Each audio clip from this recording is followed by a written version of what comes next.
Value zone hyper mart Nandamuri Balakrishna గారిచే November 28న నాచారంలో గొప్ప ప్రారంభం. సింగర్ అవుదాం ఇండస్ట్రీకి వచ్చారా లేకపోతే యాక్సిడెంటల్ గా అయిపోయారా? యాక్సిడెంటల్ గా అయ్యాను నేను. యాక్చువల్లీ నాకు సింగింగ్ ఇష్టం లేదు.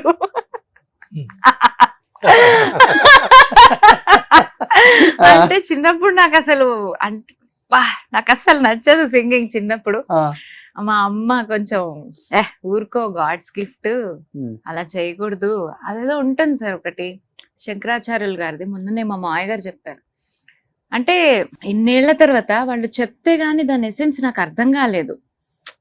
పాడుతున్నాను, ఒక్కసారి పాటల్లోకి వచ్చాక దాని గురించి ప్యాషనేట్ గా ఫీల్ అయ్యి నేను చదువుదాం అనుకున్న చదువు వదిలేసి బిఏ మ్యూజిక్ చేశాను నేను. అంత ప్యాషన్ పెరిగిపోయింది ఇష్టం లేని స్టేజ్ లోంచి. గాడ్ బ్లెస్ సార్, మా ఫస్ట్ గురు హేమవతి గారు, ఆవిడ వల్ల నేను సింగింగ్ లోకి వచ్చానండి. ఆవిడ వల్ల నాకు ఒళ్ళో కూర్చోబెట్టుకుని ముద్దలు పెట్టి మరి నేర్పించారు ఆవిడ. సో ఆవిడ వల్ల నాకు ఒక ప్యాషన్ క్రియేట్ అయింది అనమాట. వచ్చాక ఓకే, బట్ ఆయన అన్నట్టు గాడ్ మనకి ఇచ్చిన ఒక గిఫ్ట్ ని ఖచ్చితంగా నలుగురికి పంచాలి, ఖచ్చితంగా నలుగురికి తెలియాలి. అది మనలో కంటైన్ అయిపోయేది కాదు. మొన్న నాకు చెప్తే గానీ తెలియలేదు అది. So now I'm more passionate about singing. Okay. So రాగానే ఫస్ట్ సాంగ్ అంటే సినిమాది? ఫస్ట్ లారెన్స్ గారిది ఒక సినిమా జరిగి ఆగిపోయింది, కళ్యాణి మలిక్ సార్ మ్యూజిక్. అందులో పాడాను నేను ఒక పాట. ఓకే. విఎన్ ఆదిత్య సార్ పరిచయం చేశారు. నేను డబ్బింగ్ చెప్తూ మా గురువు గారు చంపేస్తారు, వైజర్స్ బాలసుబ్రహ్మణ్యం గారు. ఆయన వల్ల ఇంకా బాగా పాడడం నేర్చుకున్నా నేను. సో మా గురుగారు చంపేస్తారని బయట కూర్చుని అన్నపూర్ణ స్టూడియోస్ లో ప్రాక్టీస్ చేసుకుంటున్నాను. ప్రాక్టీస్ చేసుకుంటుంటే విని 2 పాటలు రికార్డ్ చేసి ఆయనకు పంపించారు. ఆయన పాడిచ్చారు. బట్ అన్ఫార్చునేట్లీ సినిమా ఆగిపోయింది. తర్వాత ఆంధ్రుడు కదా బుజ్జి, గోపిచంద్ గారు, అందులో 2 బిట్ సాంగ్స్ పాడించారు బ్యాక్గ్రౌండ్ స్కోర్ లో. వైష్ణవి భార్గవి వాగ్దేవి త్రిపురాంబికే, అది ఇంకొకటి. అది నా ఫస్ట్ సార్. తర్వాత కృష్ణ చైతన్య సింగర్ తెలుసు కదా, ఆ అబ్బాయి నన్ను కోరస్ కి పిలిచాడు కీరవాణి సార్ దగ్గర. ఒకళ్ళు తక్కువైపోతున్నారు రావే పాడాలి అంటే, ఓకే నాకేంటి వెళ్ళి పాడేయడం, సరే వస్తా అని పాడడానికి వెళ్ళా. అక్కడ సార్ విని నా చేత శుద్ధ బ్రహ్మ పరాత్పర రామ పాడించారు, శ్రీరామ్ దాస్. అది కూడా ట్రాకే యాక్చువల్లీ. తర్వాత లేటర్ ఆన్ బాగుంది అని ఉంచేశారు. వావ్. సో మా కోసం అంత మంచి సాంగ్ తప్పకుండా సార్. శుద్ధ బ్రహ్మ పరాత్పర రామ కాలాత్మక పరమేశ్వర రామ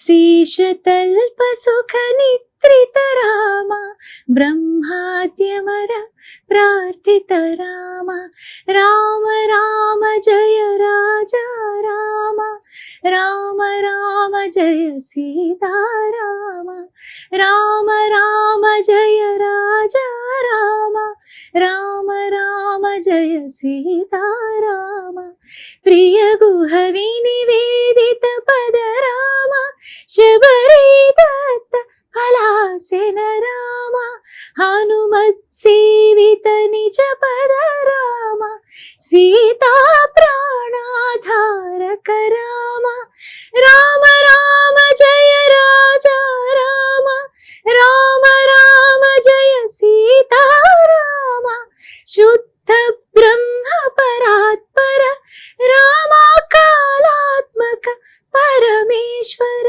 రామ. వావ్. ఈ సాంగ్ తర్వాత వచ్చిన ది బెస్ట్ కాంప్లిమెంట్ అంటే ఏమని చెప్తారు మీ లైఫ్ లో? లైఫ్ మార్చేసింది సాంగ్.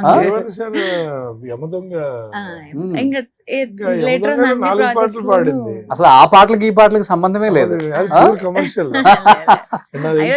మళ్ళా నేను అదే అంటాను, ఇంటర్వ్యూ చూసాను, అట్లీస్ట్ మళ్ళీ ఒకసారి కిరణ్ సార్ మళ్ళీ ఏమన్నా పిలుస్తారేమో. సో ఈ ఇంటర్వ్యూ తర్వాత ప్రణవి గారు ఆపకుండా సాంగ్స్ పాడతారు, నీ ఫోన్ కూడా తీయనంత బిజీ అయిపోతారు. అలా ఉంటే నాకు చాలా ఇష్టం. అస్సలు హ్యాపీగా అలా నీ కారణం వేసుకొని వెళ్ళిపోయి పాడేసుకుంటే హ్యాపీగా ఎంత టైం అయినా స్పెండ్ చేయాలి. సో ప్రణవి గారు యాక్చువల్ గా సింగింగ్ అంటే మనం ఏ ఫీల్డ్ లో అయినా కానీ మనం ఆ పని చేయకపోతే ఆటోమేటిక్ గా ఆ పని మీద ఉన్న కొంత పోతుంది, ఇంట్రెస్ట్ పోతుంది. అండ్ ఎస్పెషల్లీ సింగర్స్ కి వాయిస్ కూడా పోతుంది.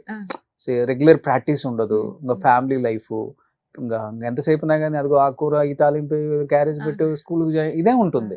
అలాంటిది మీరు ఈ 5 years మీ వాయిస్ వింటుంటే నాకు ఎక్కడ కూడా మీరు కొంచెం కూడా ప్రాక్టీస్ మిస్ అవ్వకుండా డైలీ ఇంట్లో ప్రాక్టీస్ చేస్తున్నట్టు అనిపిస్తుంది. Thank you. కానీ చాలా మందికి తెలియని విషయం ఏంటంటే I lost my voice after pregnancy. 2.5 years పాడడానికి రాలే కదా బుజ్జి. ఎందుకు అంటే ఫర్ ఎవర్ పాడను అనుకున్నాను. ఒక్కొక్కళ్ళకి ఒక్కొక్క ఇష్యూ వస్తుంది. నాకు గొంతు మీద పడి 2.5 years అసలు పాడలేకపోయాను. ఆ కారణంతో కూడా నేను రికార్డింగ్స్ పాడలేదు. Because I couldn't sing. What will I sing? అక్కడికి వెళ్ళి శృతిలోనే రావట్లేదు, సాపసాలు కూడా రావట్లేదు, ఏం పాడతాను నేను?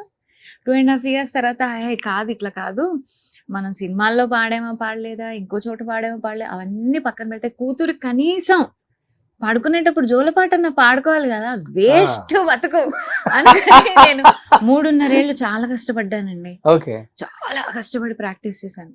ప్రాక్టీస్ చేసింది డైలీ నైట్ వాళ్ళ అమ్మ పాట పాడితే కానీ పడుకోదు. అంటే అన్ని కీర్తనలని అవని ఇవని నాకు అంటే పర్ఫెక్ట్ వర్డింగ్ తెలీదు, అన్ని రకాలు పాడి వినిపిస్తుంటది. ఇప్పుడు నేనే సడన్ గా బెడ్రూమ్లోకి ఎంట్రీ ఇచ్చానంటే ఆ నైట్ టైము ఒక వారానికి ఒకసారి కొత్త పాట ఉంటూ ఉంటది. ఇదేంటి ఇది పాట మార్చేవారు అంటే ఇప్పుడు ఇది ఇష్టపడుతుంది రా అందుకే ఇది పాడుతున్నాను. ఇప్పుడు మేము కేపాప్ ఫేజ్ లో ఉన్నాం. మేము అంటే కొరియన్ దాకా బాలమురళి కృష్ణ గారు, ఇప్పుడు మేము కేపాప్ ఫేజ్ లో ఉన్నాము. Korean band. పాపకి డైలీ ఒక సాంగ్ నేర్పించేవాళ్ళు. అన్ని వినిపించామండి మేము. మైకేల్ జాక్సన్ దగ్గర నుంచి అన్ని వినిపించాం. She loves everything, she listens to everything. అసలు డాన్స్ గానీ సింగింగ్ గానీ అది ఇష్టపడుతుంది. చాలా రోడ్ మీద వెళ్తుంటే ర్యాండమ్ గా ఇదిగో నేను డాన్సర్ అవుతాను తెలుసా పాప. మీరు కష్టపడి పాటలు నేర్పిస్తే వాళ్ళ నాన్నకి ఇష్టమైన నేను డాన్సర్ అవుతాను తెలుసా. సమ్మర్ హాలిడేస్ వస్తే లాస్ట్ ఇయర్ ఒక తెలిసిన అసిస్టెంట్ వాళ్ళ డాన్స్ క్లాస్ కి తీసుకెళ్ళాం. సరదాగా చేస్తుంది. అసలు స్కూల్లో నుంచే మంచి పేరు దానికి డాన్స్ లో. అంటే వాళ్ళతో పాటు ఎంజాయ్ చేస్తుంటది. మీరు చూడండి ఒకసారి దానికి కోఆర్డినేషన్ ఉండదు. ఏంటి అది మీ నాన్నంత బాధేస్తాడు, నువ్వేంటి ఇలాగా.